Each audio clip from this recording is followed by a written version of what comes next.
Hello, this is Liz. I just wanted to share some of my ASMR memories with you. I tried recording this before and then a dog started barking loudly outside my window. So, hopefully my timing's better now.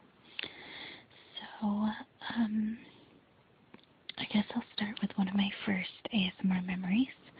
I was at a friend's house and I was staying over, and the lights had gone out and it was time for bed, and we were young, we didn't want to go to bed. So we just were lying there talking, and my friend was whispering in a tone where it triggered my ASMR long before I knew what ASMR was or that anybody else had it. And I was enjoying it so much, I said, "Oh, can you keep whispering like that? It sounds really good." Something to that effect. And she tried, but it just wasn't the same now that I'd actually said something about it. It was like the tingles disappeared, and I couldn't get it back now that it became kind of a staged thing. So, but that was one of my first experiences with it where I actually recognized it. Another one when I was really young was another friend. I would spend time at her house, and we used to put puzzles together.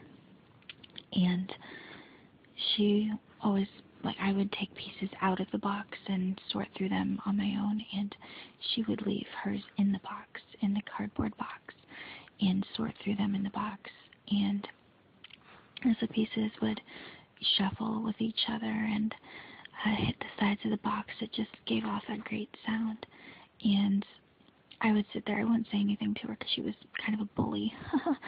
But her mom was a friend of my mom, so I spent time with her. But we would just sit there. I would sort through my pieces and listen to her sort through her pieces, and it was really nice. Kind of made the time there worth it.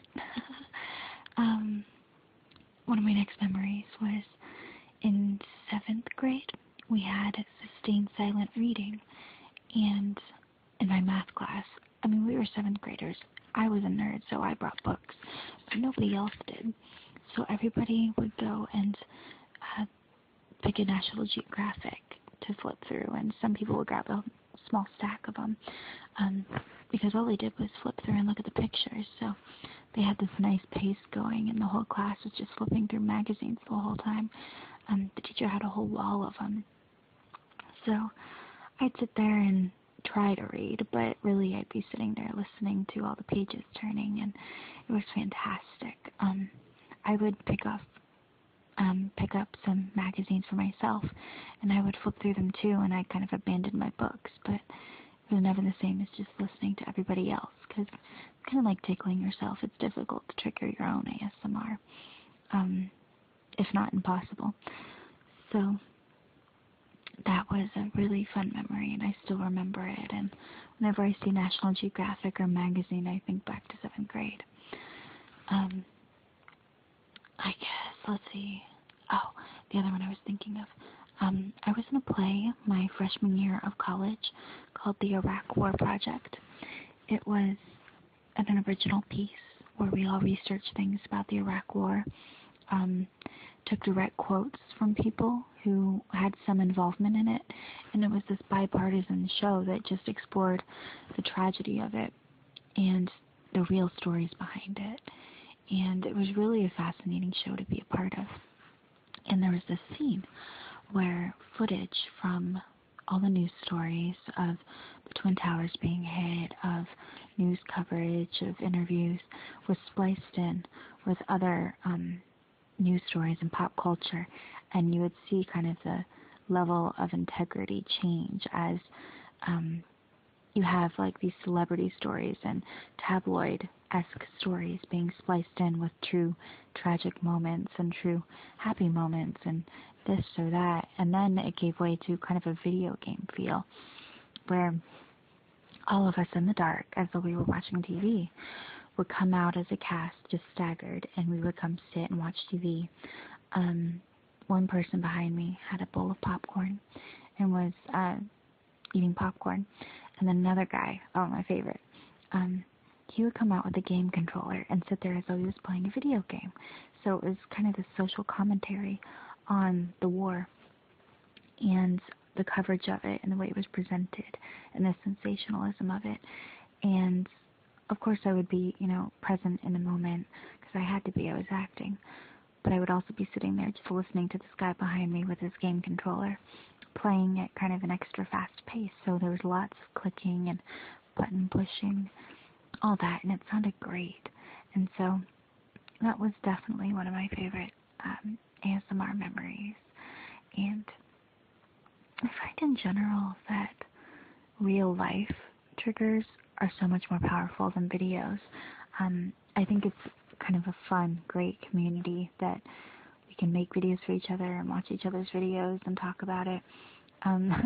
Sometimes it almost feels akin to like believing you were abducted by aliens or something. It just seems so odd and out of place compared to the rest of the world. But it's a real life experience that we have. Why not enjoy it and share it with each other?